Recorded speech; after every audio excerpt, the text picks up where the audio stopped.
Hi, everyone. Excited to introduce this special episode of the New Mainstream podcast with two amazing guests from the insights industry, Whitney Dunlap Fowler, founder of A Touch of Wit and the organization Insights in Color, as well as Shazia Ginai, CEO of Neuro Insight and board chair of the organization CORE.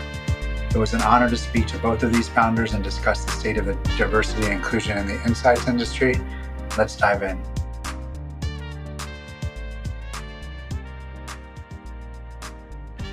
All right. So excited for this special edition podcast, bringing two change makers in our industry, leaders of their own companies and also organizations. And so we're going to talk about DE&I, right? It's been a big, it's had momentum for a while. I mean, those of us that have been working in the DE&I space and multicultural research, it's been around for a long time. But I think our industry, the marketing research industry, has woken up to it in the past couple of years, and the industry in general. And so we thought it'd be great to get two leaders in this space to talk about it. So yeah, let's kick off. I mean, in terms of insights and research, CORE, Insights in Color, both addressing this issue that we have, of course, in different countries, of course, in different angles, but I think with similar missions. To kick off the conversation, let's talk a little bit about some of the current tensions happening with D&I and insights and research. And Whitney, Shazia, whoever wants to jump in and kick that off. Yeah, so I think I can start here. And I know Shazia is kind of inheriting CORE at the moment from where she is, but I can definitely speak about what I've seen from the IIC standpoint and from when it started and to where it is today, if you will. I found it really interesting that when Insights in Color first started, there was just a lot of people wanting to talk to me, like wanting to take up a lot of my time. And that was great. It felt like a lot of momentum was behind the idea of Insights in Color at the time. But as the years kind of progressed, it became a little bit too much because the talk was not necessarily always action-based. A lot of people just were happy to talk to someone about the topic, and that was interesting. So I say today in 2022, attention is, talking about things and being about them versus being about them. And I've kind of pivoted, and we'll talk about that later, the way that I interact with people to be more action-based. And the other thing I would say, and I'll stop after this, is people wanting one person to solve everything about DE&I or one institution to do that, instead of doing the work to figure out how it can be solved in multiple ways.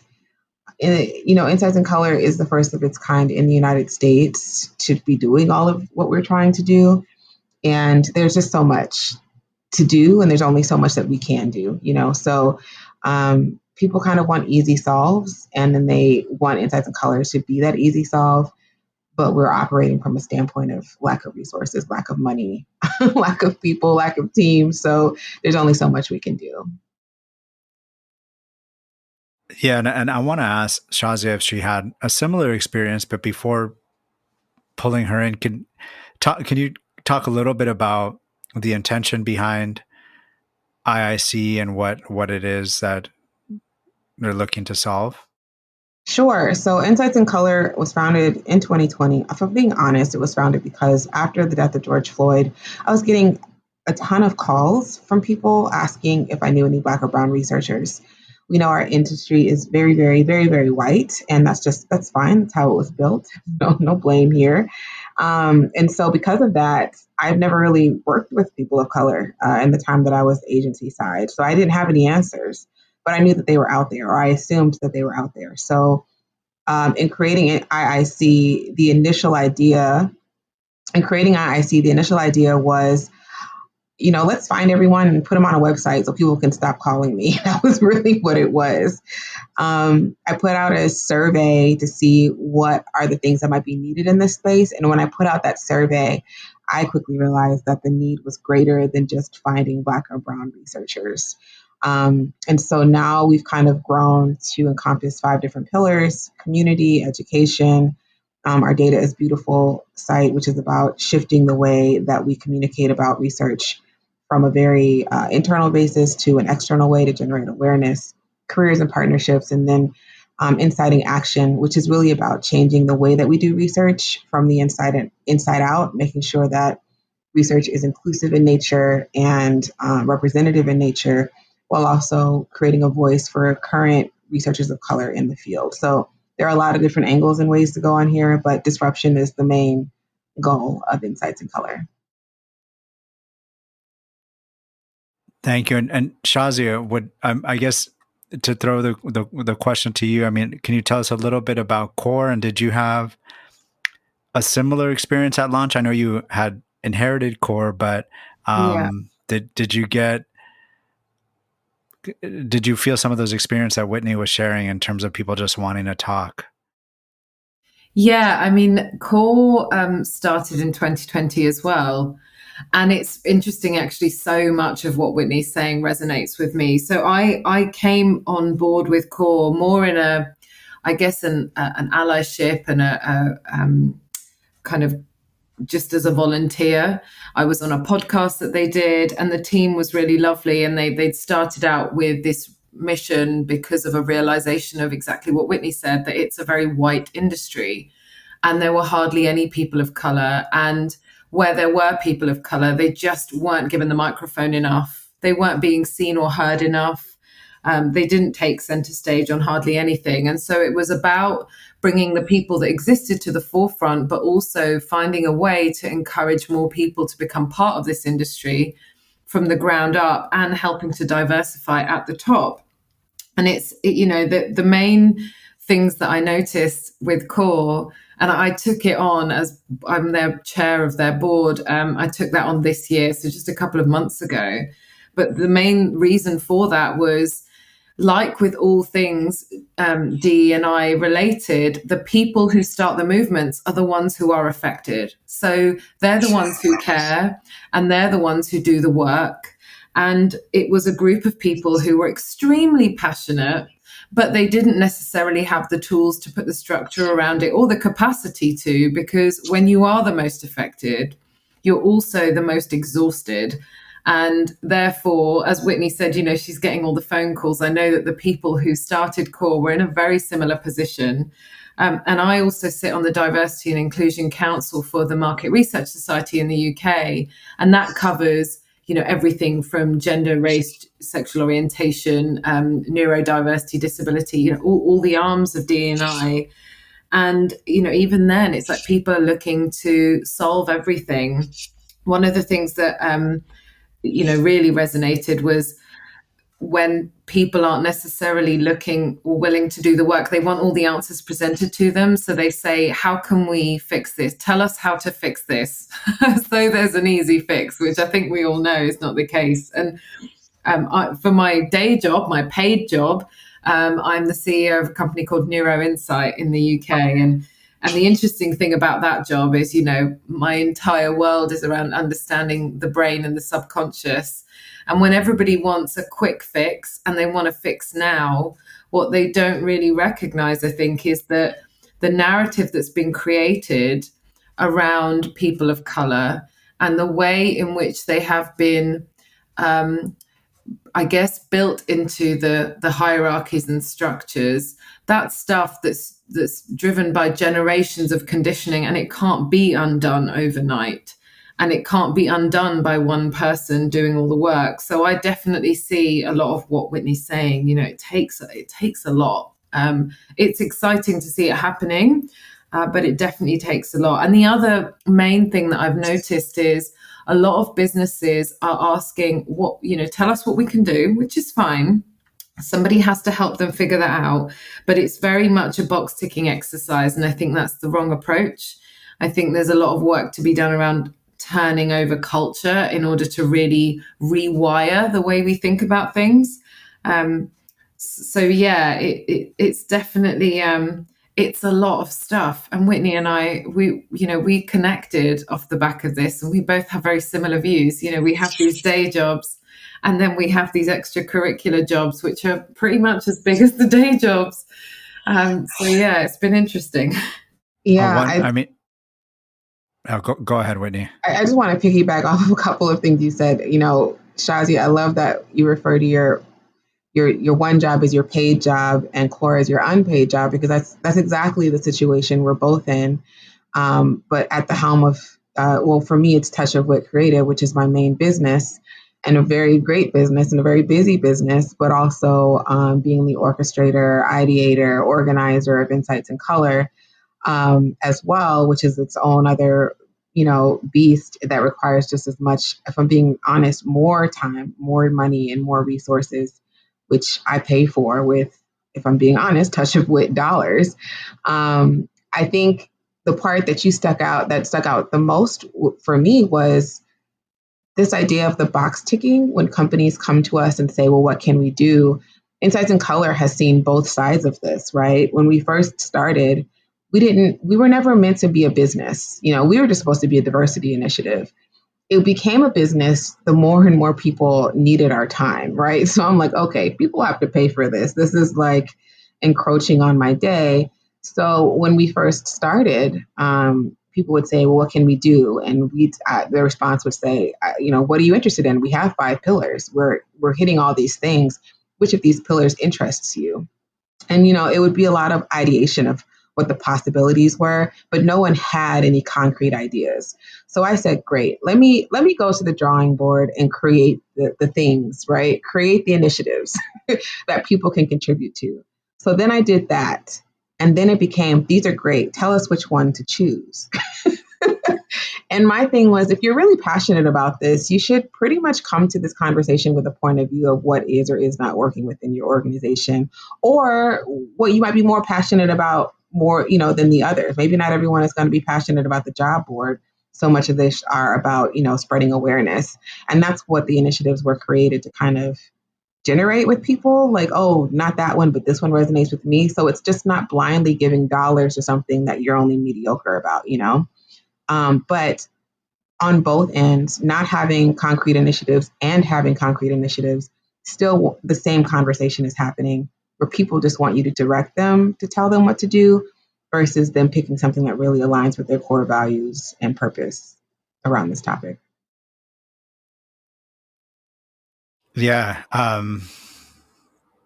mean, one thing that's sticking out, I want to say thank you to you both for leading up these initiatives. And I was one of the first people to be bugging and calling Whitney to be a part of Insights in Color. But I'm realizing, and I'm sure you both already know, like, it's not a coincidence that it's 2 women of color leading these initiatives, right? Because it makes me think about, I've been working in multicultural marketing for the past, over 15 years. And when we talk about D&I, so many times in organizations, thinking about brands and company, like, it falls on women of color in the organization, which is just, I don't know. I feel like something I needed to point out. Women will always have to. Yeah, we certainly. Go ahead. Yeah. No, go for it. No, I was going to say, we always have to do the emotional labor, usually, for most organizations. That's all I was going to say. Go ahead, Shazia. But, and also, unfortunately, like, the volunteering, right? Yeah, completely. I think that, it's exactly what you said. We do the emotional labor. I think that we have an inherent, and I wrote an article about this a while ago, because, the headline that caused the article to occur was, they call it Mother Nature and not Father Nature for a reason. Women have an inherent nurturing instinct, which for a very long time was only associated with motherhood, but it's actually a pillar of leadership. Like, we are designed to be great leaders. And so that's why we take on stuff like this, because we're going to be able to drive change. We are a real force from that point of view. 100%. Yeah. And I think, you know, in terms of my journey, like I never, being in multicultural marketing, I think in my mind, there was a clear distinction between multicultural and diversity and inclusion. Mm. And I don't know if that was something I imposed on myself because I thought of diversity and inclusion as siloed within HR. And it was an HR function, nothing to do with marketing research. But when when George Floyd was murdered, and I saw Whitney posting about insights on color. I mean, I think that line blurred for me and realized like, we're in a position as a company doing what we do to be able to promote more inclusivity. I mean, because it is obviously something I've felt as a Latino founder in the U.S. I mean, I don't even know of any other companies really owned by Latinos or Latinas and market research doing what we do. So definitely felt isolated from that perspective. And so when I saw the mission of IIC, I immediately wanted to help. But I think what I'm getting at is that that line blurring between DE&I and multicultural, and having conversations with companies that I feel like are doing it right, like Target, where diversity and inclusion, multicultural marketing, supporting minority-owned businesses and highlighting them and their shelves in the store, supporting their employees that come from community of color, like it's all in the same, right? I mean, I don't think any of this exists in a silo. It's all connected. And yeah, and I'm curious, like, what's your perspective? I mean, I know we're talking about companies coming to Insights in Color core for quick fixes. But yeah, would love to hear, I guess, some experiences with outreach, whether it's from the organization level or your personal businesses that you felt like companies have gotten it right. Yeah, I can jump in here. I worked with a client actually not long ago, a drinks client, and they were really struggling because they'd made a decision in an ad campaign to use a black man, and they weren't sure if it was going to come across as tokenism or if it was going to come across as inappropriate, the way that he'd been positioned. And they hadn't. The interesting thing for me was, when somebody has that conversation with me, my instinct is to kind of go, oh God, you're probably looking at this all wrong. I tend to have that moment in my head. What I loved and what I found they were doing really right was they came to me, and we'd done some neuro testing. We do a lot of pre-testing and measure subconscious response, looking at memorability and emotion in the brain. And so we're able to pick apart whether something is really, really driving a negative response. But when they came to me, they'd said, we're doing this because when we didn't pick a black guy to be in the ad. We had a bunch of people come, and for the casting, he just happened to be the best person, and therefore we picked him, right? And I said, okay, great.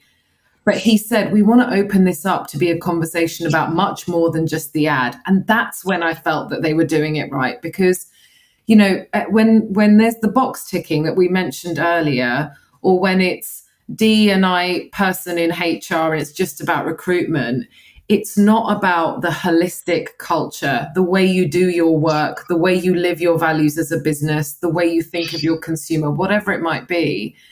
And I think that that's where it felt different.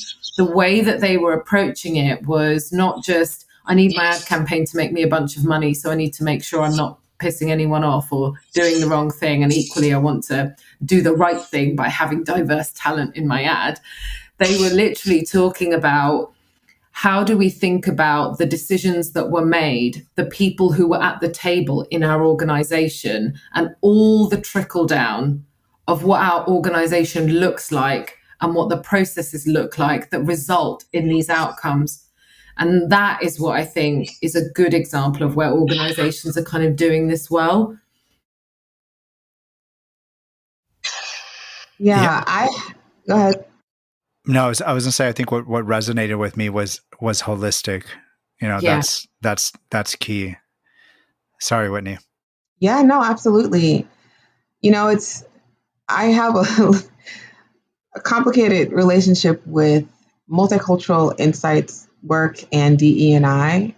To your point, Mario, they do have to kind of coexist.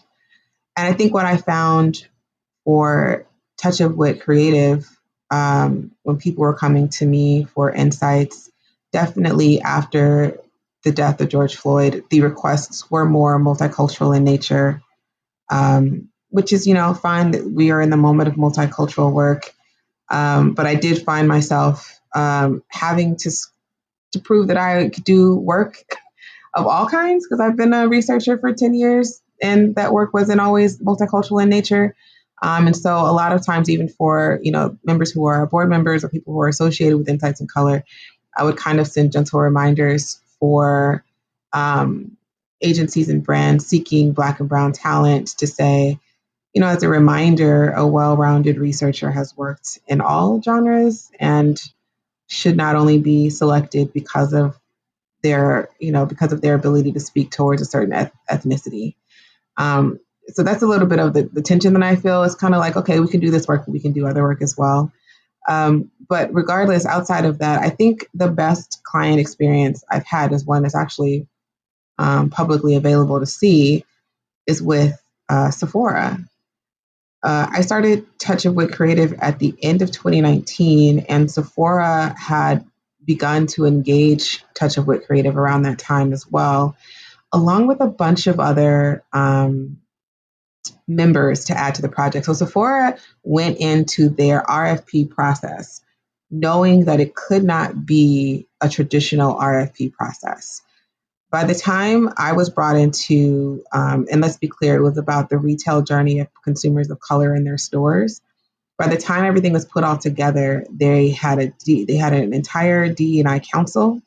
They had Black and Brown researchers to do a research review, and they had myself and another agency, Kelton Global, involved to do the research work that was necessary to get the work right. So they came in the process knowing that actually the work that we have to do is bigger, and it's a bigger push and pull, and we have to put all the people in the right seats to get it right. And that was quite admirable. We had lots of different meetings and conversations. There were so many teams, so many councils involved in this work, so many checkpoints that had to happen before they released the information that we now see, and before they created their website that we now see today. It was a much longer endeavor than people, of course, Insights World, we know how long things take, right? It was a much longer endeavor, a much more intentional endeavor than others might have imagined. So that was a great client relationship just because they got it right from the beginning. And I didn't have to educate them along the way on what was needed to make sure that the outputs were as representative and inclusive as they needed to be. Do you know, Whitney, that's such a great example because I'm UK based, but prior to being agency side, I spent about 16 years client side and my roles were global. And I remember going out to the States and doing a project when I worked on a hairstyling brand, a research project on understanding natural Afro hair. And when I went and did that project, we went into Sephora and it was a while ago. And every consumer said, see, you can't see anyone who looks like me. And they have come leaps and bounds since then, so they're a great example, I think. Absolutely. Yeah, they've done the work. I can talk about it now because it's publicly available, but it was a great project to be a part of for sure. Amazing. Yeah, and I think that story hits at the core. Like, I totally agree with that tension, Whitney, in terms of researchers of color being pigeonholed and only doing whatever their background or ethnicity is. But I think this goes back to one of the core issues in our industry. A researcher is a researcher and can do all kinds of research, global research, ethnic specific, gender, etc. But one of the biggest issues from my perspective in our industry is the lack of researchers of color, even when you're talking about quote unquote general market, whatever that means, right? Nationally representative. When you don't have representation, the sample frames, the questionnaire design, et cetera, is not conducive for getting the most representative sample or best data. And I think that's been our perspective. And I think that's one of the biggest issues, right? Is like we need more researchers of color just to get better research, to get better insights for our clients. And our industry, and I'm a little bit skewed in that, we are a full service company, but we also very heavy in sample and the procurement of respondents. But like many industry, right, tends to skew male, white male, and older, I would say, at least in the States. And as the population, look at Gen Z, it's going to be the first minority majority generation. Like we need to pull in younger people, which by default are diverse. How do you both see, like, or one, do you like agree with that, like that's an issue, and two, like, how do we tackle that in our industry? How do we get younger, more diverse people into our field? Yeah, I'm gonna jump in here. I think you hit on a great point because on one hand, I'm talking about Black and Brown researchers only being accessed for multicultural work and being pigeonholed.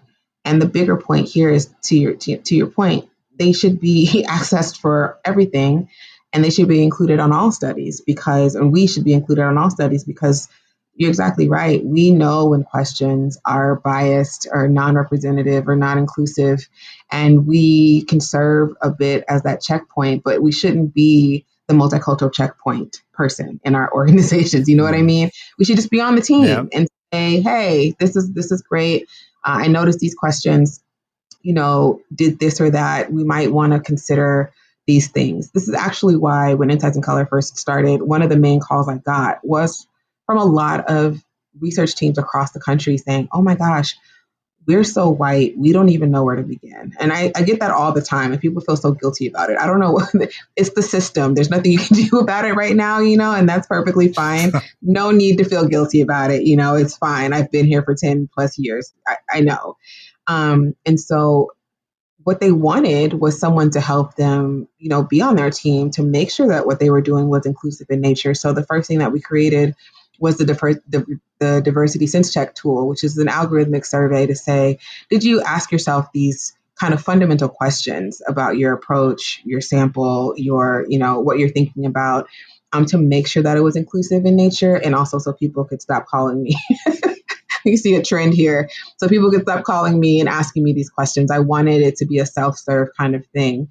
And now we've created a bigger platform called IIC Forward, which provides live feedback for those for the algorithmic survey are not enough. We really spent the first 2 years creating the tools and resources necessary for people to kind of educate themselves and bring themselves up along the way and not panic.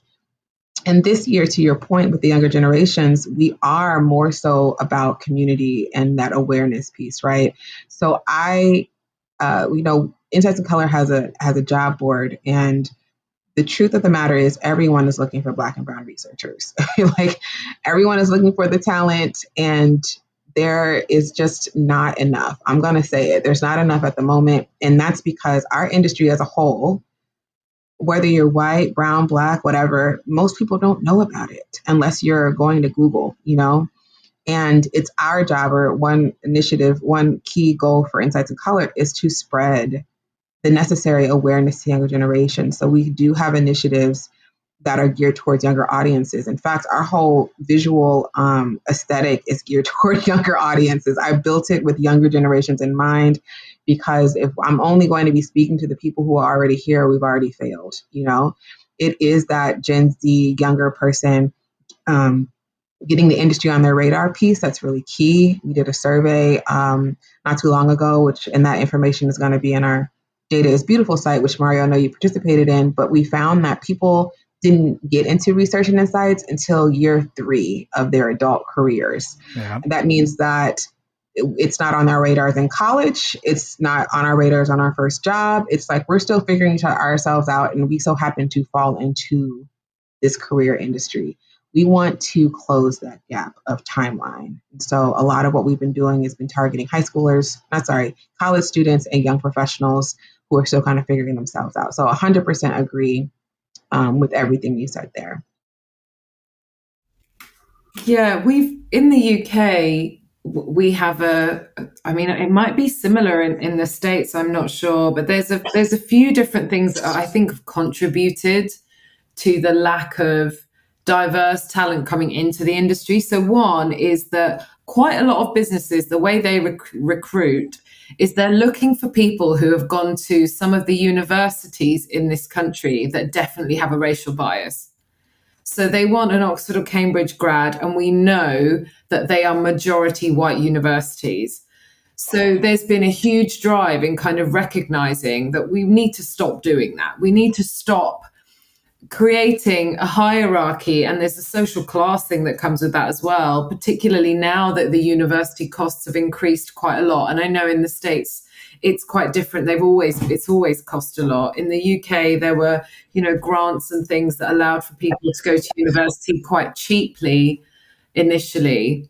So the other thing that's really interesting is that in addition to that university bias, when you try and take that away, there's another piece to the puzzle, which is more internal. So everyone I speak to who's a person of color said that their parents wanted them to be a lawyer, a doctor, an engineer, a pharmacist, or an accountant, right? And we all sort of joke about it. We know that the underlying reasons for those things are when our parents, as immigrants, come to this country, they understand that it's always going to be harder unless you have a professional qualification, which gives you the kind of job security that you'll be able to hold. And it's far, far safer given that you're a person of color. So there's an encouragement to do those things. So to Whitney's point, it's off the radar. You don't even know it exists. We don't know it exists. And if we hear about it, we think, but surely it's not going to give me the same level of security or pay as much, which is also, not necessarily true, because there are ways in which you can really progress your career in this industry as well. But it's unknown. All those things are really unknown. So one of the things that's happening in the UK now as an initiative to help with this problem is there's a new government apprenticeship scheme, which has just kind of come into play. And from CORE, we're actually partnering with the company that does those apprenticeship schemes or gets the people into the apprenticeship schemes. And we're going to be doing university road shows, but also school road shows. So for people who want to, don't know what they want to do, they finish high school and they don't want to go to college, they can come in at apprenticeship level. Also people who want to pivot their careers, they later in life realize this is something they want to do. So having the apprenticeship scheme and really going out and targeting people of color and helping them to see that this industry exists where they're perhaps not seeing that it exists, and also to educate people around the benefits of being part of this industry and also the different arms of the industry. Because in the UK, we find that most of the people of color in the sector, they're in operational companies. So they don't tend to be at the forefront of perhaps running qual research and things like that, which again, when you think about the distilling of the insight that is then going to dictate how a brand performs or behaves in the market, not having the voices of diverse people helping to interpret data is just as bad as not having the respondent set who are in the research as being diverse. So there's so many different parts of the industry where we need people of color to kind of come in. So that's what, the approach that's being taken from the bottom up, I guess. The apprenticeship program is really cool. And then the other thing is that last year, there was a 10,000 Black Interns program, which was launched. It's an internship program that any company could sign up for. And it just means that that's where you're getting your resource of interns. And every job has to be a paid job. Like the days of unpaid internships are over. So, everyone is treated fairly, but it's a way of getting people in. And Whitney, I completely agree with you. Everyone's looking for a black or brown researcher right now. Like there's so many people who are saying, well, we need to diversify, so we're desperately looking for people, but they can't find them. And that's why the apprenticeship program and the 10,000 Black interns programs, they're going to be really key for us in the UK. Yeah, and the solution is, from where I'm sitting, is to start from the ground up. Like you're gonna have to hire them fresh out and train them up. But the caveat there is, just because you train them up, you still have to create an environment they want to be a part of, right? So that's the DE and I. Just because you have the men in their super junior, they still need to want to be a part of that community. And that is also where we kind of fall short in research often. So it's a multi-layered issue. But if, when it comes to having them in the seats, definitely start from the ground up, train them on everything. Just like I was trained on everything. I didn't start off as a multicultural strategist. I started off as a brand strategist. I'm a semiotician. You know what I mean? So that makes me a great practitioner. And it wasn't until later on into my term that I started doing multicultural strategy, which is a great hat to wear. But I just want to make sure that if you're bringing Black and brown people into your organization, they should not only be knowledgeable about one ethnic group in general. Such a good point, because I saw in the UK there was a report not long ago that around the police and the bias that they have in the police force, which is obviously a universal thing. They found there was a South Asian woman, and she was talking to a news reporter, and the news reporter just kept saying, the data shows us that there's actually quite a lot of people of color who are coming into the police force. And she said, yeah, they come in and then they stay at a certain level and they don't go above that. And they are faced with racism continuously, because what's happened is the box ticking that we mentioned at the start. The numbers have gone up, but the culture hasn't changed, and the values and the ethos around it hasn't changed. And that also needs to happen in order for that to run through in the correct way. Absolutely, yes. And I know Mario is very passionate. We have an employer accountability pledge on our site for anyone who wants to post on our job board. And we were all kind of creating this pledge. And Mario said, I think they need to sign the pledge before they're allowed to post on the job board. Like, he was really adamant about that. And I said, no, you're right. You're right, Mario. So, that's a written pledge. And you would hope that people will be held accountable to that. But it is a cultural thing, and that has to be active and happening at all times, and requires work. Like you said, I really love that you brought up the fact that all of this oppression, all of these things, all of these structural matters, they're just decades old, centuries old. And it takes a while to undo that type of damage, those social structures, the ways of thinking. And it's just not a quick fix. There's no amount of money you can throw to this that's going to fix it. We're talking about people and human minds and brains, as you know, and that requires a lot of time and destructuring and re-socialization, if you will. Yeah. Sorry, Mario. Go ahead. Yeah, no, and I was passionate about it because I've actually been fortunate to be in organizations. Prior to founding Think Now, I was at a company, Garcia Research, that was very diverse, Latino owned and operated, and then founding Think Now. But I've almost always the only minority owned company, in very white spaces, in boardrooms that I never thought I would be in. So while I wasn't employed by these organizations, I have definitely felt out of place, and have heard comments that, you just, well, I'm sure we've experienced that, right? And so that's why I was so passionate about making sure that companies are really dedicated. I think that's a really good point, Whitney. Like, as important as it is to get more people of color in our industry, to Shazia's point, reach out to universities that that are more diverse, right? And I can talk about that in our industry. There's concentration of market research talent being pulled by certain universities because Procter and Gamble, for example, being out of Cincinnati, not a very diverse place, and that's like the birthplace of market research. Um, Utah is another from a sampling industry. The reason that became a hotbed for market research talent is because of Latter-day Saints sending out missionaries. You have a multilingual population that's able to reach out to diverse people in the U.S., but Utah, again, not a very diverse place. So what I was getting at is that we need to get more diverse people in the door, and reach out to different universities. But I think equally, if not more important, is that supportive environment, because it is really difficult to be the only diverse person, right? The only non-white person, the only female, whatever it may be, without any kind of support, either structurally, ERGs, whatever it may be.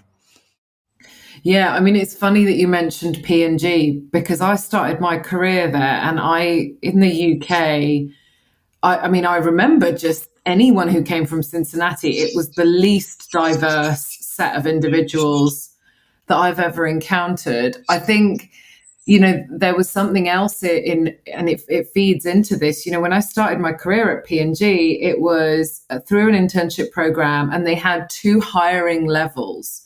So they hired you in at the bottom entry level, or there was a second entry level, which you came into if you had either a PhD, a master's, or if you were from one of the top 10 universities in the country, which were all quite sort of biased and weren't particularly diverse. And so what we found was you don't get the equity then. Having the sort of diversity is one thing, but having the starting point being equal is also really important. And so having a bias around those sort of criteria for even letting people enter is a huge issue. And to be fair, where I worked at P&G, it was beautifully diverse, and they did an amazing job at, making people feel included in so many ways. But that recruitment did result in there being a weighting of people of color being at the bottom and white people being at the top. Which I think is another really important point. Like, to Whitney's point, we have to, because people are not aware of our industry, we have to market and reach out to younger people, and get them in the door. However, I think equally important, everybody, no matter what the industry or career, you want to be able to see yourself grow. And if there isn't people at the top, if leadership is not diverse, that's a part of the pie. You're not gonna feel welcome. You're not going to feel like there's room for you to grow. And that's something that Whitney, we've had lots of conversations on a personal level that has, Whitney has empowered me. The position I have, being able to reach out to other founders and say, you need to do something. Like, I've been to your website and you're based in Los Angeles. You have to make a choice to not hire diverse people in Los Angeles, because I'm talking about Cincinnati and Utah, which are not diverse, but the issue happens in diverse cities. And it's like, at that point, it's like, you just got to call people out sometimes. Yes, Mario and I have had a lot of heart-to-heart conversations in the past. Because listen, diversity, multicultural work, DE&I, as you said, Shazia, it's exhausting, like, to be the person of color responsible for helping your client get to the point that you've already existed in, right? Or of helping the industry move to where they should have been all along, and to be seen as an individual, especially if you're doing multicultural work, you're technically still talking about members of your own community, and to watch yourself be called a number or an audience that does or does not matter to a client. Like, all of these microaggressions are happening around us. And we're usually presenting to all white boards, all white teams, non-diverse perspectives. And you have to do the work to bring them along. And it's so interesting because even in my decks, I'll do all of this work, I'll educate and do all these things to bring the teams along. And at the very end of the last meeting, I still have to present facts and figures as to why this work is important in the first place. Because there's always somebody in the room that says, well, why are we doing this? Isn't everybody just like everybody else? What's the significance of it here? And so to carry that load, it's exhausting. And so I think Mario and I just had a lot of, rants as needed. And then we kind of pick it up and keep on going. The ranting is good. It's required. Sometimes, you need to scream into a pillow given what we have to deal with. So it's totally fair to rant from time to time. I mean, it's like, it can be, we kind of laugh about it, but it can also be super triggering, right? Because this is, we've all faced at some point or other something either that we've experienced ourselves or something we've empathized with a lot more because it's someone that looks like us, trauma, actual trauma. So, it's triggering. So ranting is very helpful. Absolutely. Yeah, and believe it or not, we're almost at our time. But I want to end on a positive note. I'm sharing some progress, some wins. One of the things that I'm really proud of. I'm on the board of SampleCon, which is one of the cornerstone events for sampling, not only in the U.S. but globally. And we've done. I've been an advocate there for diversity and inclusion as it relates to sampling, partnered with Insights in Color to develop a manual, a way to ask demographic questions that are more inclusively with Lucid. I think those are examples of organizations that have not only called us to talk, but actually did something about it and actually put money into it. So super proud of that. Yeah, would love to, Whitney, Shazia, hear some wins on your end. I think for me, the win was, well, so far, I honestly will see. But creating some things for Insights in Color to be a part of that are kind of really grounded. And we were a very reactive kind of company responding to what people were calling us about. And now we are more proactive in creating events and goals to really champion for the year. Now, we've created these initiatives. If we don't raise the money, then, that's fine. We'll cancel them. And that's a learning for us. I'm not above that. I don't believe that failure is the worst thing in the world, but I'm just happy that we've been able to kind of pivot to something that I feel is really important, which is this idea of building community and really creating some movement around that, partnering with great organizations like SampleCon and Quirks. And you're right, Lucid, our partnership with Lucid was a great partnership. And we also had a private founder for our IIC Forward portal as well, a private, donation, if you will, to build that out. And that's been really successful. So that's been great. I think anytime an initiative becomes, or an idea becomes action, and of course there's money and resources behind it, it's always going to be a win for sure. So much great stuff going on, right? It is nice to end on a positive. I guess there's two examples I'd give. So one is, it's not necessarily about race, but in the DE&I space, which is obviously quite multifaceted. At Neuro Insight, we published a paper in 2020 in partnership with a semiotics agency called Sign Salad and an independent media agency called the Seven Stars. And it was a paper called Beyond Binary, How Brands Navigate Non-Binary Gender. And I think it's a really important thing for businesses to band together to kind of talk about how D&I presents itself in all its forms in various aspects of the work we do. And it was a real labor of love. And I thoroughly enjoyed it. And it was really useful for businesses, which is why they took it on board, but it made them think differently. But on the core side of things, the biggest win for us has been, I came on board in an official capacity in January. And what we've managed to do as part of the work on providing support for for people of color, we finally kicked off a really good mentoring program. So we matched 20 pairs of mentors and mentees a couple of weeks ago. And it's been really, really fruitful being able to do that, because I believe that, a lot of people of color I speak to, they've not had someone kind of hold their hand and say to them, here's where you get the support in order to really understand how to progress your thinking, how to progress your work, how to evolve and grow. And so I think it's a really important tool in that bit that we were discussing earlier about helping people to get to the top, not just stay stagnant at kind of these lower levels in the industry. So we're super chuffed with it and can't wait for it to grow even further. That's great. That's great to hear. And I feel like we should be touch in yearly just to see how we're doing on the podcast. Yeah. But thank you both for joining. Thank you everyone for listening. Quickly before we end, Whitney, Shazia, if you don't mind kind of sharing best way to reach you, your organization, and then I guess the secondary organization, Insights in Color or CORE. Yeah, so I can go. I mean, you can find me on LinkedIn. My full name is Shazia Ginai, and CORE's website is just colorofresearch.com. So you can reach us there. Absolutely. And you can also find me on LinkedIn, either for Touch of Wit Creative, for brand strategy, positioning, or semiotics work. And then for Insights in Color, it's exactly what that is, insightsincolor.com. And you go to the Contact Us page. You can get in contact there. Thank you both. Great conversation. And thank you everyone for listening.